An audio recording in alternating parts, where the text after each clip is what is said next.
les dirigeants de l'UE et de l'OTAN se sont engagés dimanche à une plus grande coopération face aux menaces hybrides, à l'occasion d'une visite en Lituanie principalement axée sur la crise des migrants en Biélorussie et le renforcement de la présence militaire de la Russie près de l'Ukraine.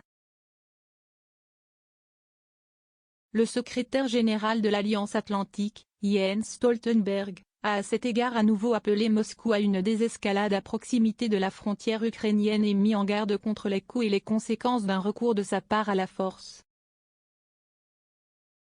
Cette visite en Lituanie de Jens Stoltenberg et de la présidente de la Commission européenne, Ursula von der Leyen, a lieu peu avant une réunion mardi et mercredi en Lettonie voisine des ministres des Affaires étrangères des pays de l'OTAN, à laquelle participera en particulier le secrétaire d'État américain Antony Blinken, pour évoquer les inquiétudes sur la situation près de la frontière russo-ukrainienne.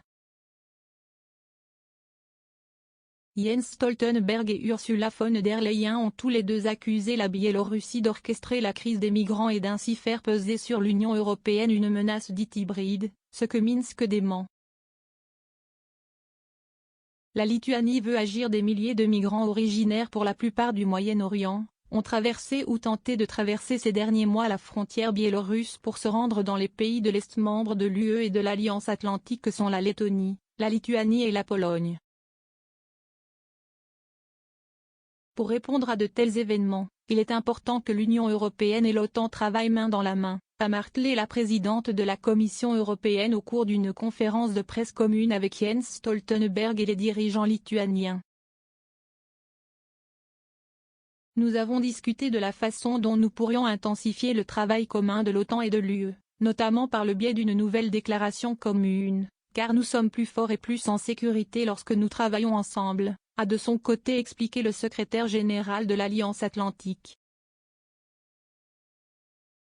Si la situation en matière de sécurité s'aggrave encore, nous n'excluons pas la possibilité de consultation au titre de l'article 4 de l'OTAN, a quant à lui averti le président lituanien Gitanas Nausėda, faisant allusion à la situation à la frontière entre son pays et la Biélorussie. Les exercices militaires de la Russie très préoccupants en vertu du traité fondateur de l'Alliance Atlantique, chacun de ses membres peut réclamer une réunion de cette organisation pour des consultations quand il juge que sa sécurité ou son indépendance sont menacées. La Pologne a également prévenu qu'elle pourrait invoquer cet article. Pour Jens Stoltenberg, le renforcement inhabituel de la présence de chars, d'artillerie, de drones et de milliers de soldats prêts au combat est très préoccupant pour de nombreuses raisons, en particulier parce qu'il n'est pas provoqué et n'est pas expliqué. Le message à la Russie est qu'elle doit procéder à une désescalade, réduire les tensions et faire preuve de transparence, a-t-il poursuivi, ajoutant que si elle décide de recourir à la force, il y aura bien sûr des conséquences.